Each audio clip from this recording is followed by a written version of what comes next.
একটা কলস এটা ভরা আছে, কদ্দুরানি খালি আছে। যদি জিজ্ঞাসা করে কলস কি ভরা না খালি,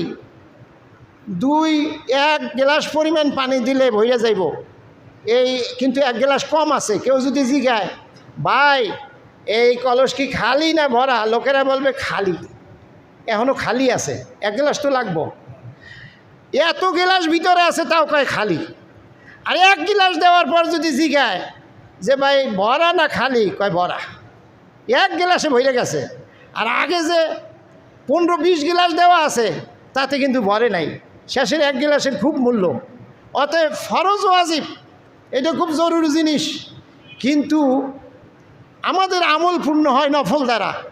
তার মধ্যে এই জিলহজ মাসের প্রথম 10 দিনের ইবাদত বন্দিগি এবং বিশেষ করে রোজা এবং তাকবীর, জিকির আজকার, দরুদ, তারপরে ঈদের দিনের আমল আদি যা আছে এগুলি কিন্তু অনেক বেশি ফজিলতের।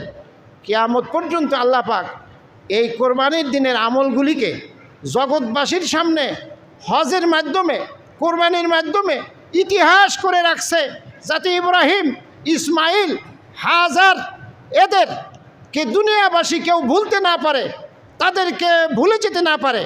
এই জন্য আল্লাহ পাক হজ, কোরবানি, হজের অনুষ্ঠান, এবাদতগুলি, ঈদের দিনের এবাদতগুলি ওই ওনাদের ঐতিহাসিক আল্লাহর যে পছন্দ হওয়া আমল, এই আমল যাতে দুনিয়াবাসী করতে পারে সেই জন্য আল্লাহ এগুলি মানুষের উপর কোনোটা ফরজ, কোনোটা ওয়াজিব, কোনোটা সুন্নাত ঐতিহাসিকভাবে আল্লাহ জগৎবাসীর সামনে জলজান্ত করে রাখবেন ইনশাআল্লাহ। আল্লাহ পাক জিলহজ মাসের এই নেক আমলগুলি আল্লাহর সন্তুষ্টির জন্য আমাদেরকে আদায় করার তৌফিক দান করুন। ওয়া আখিরু দাওয়ানা আনিল হামদুলিল্লাহি রাব্বিল আলামিন।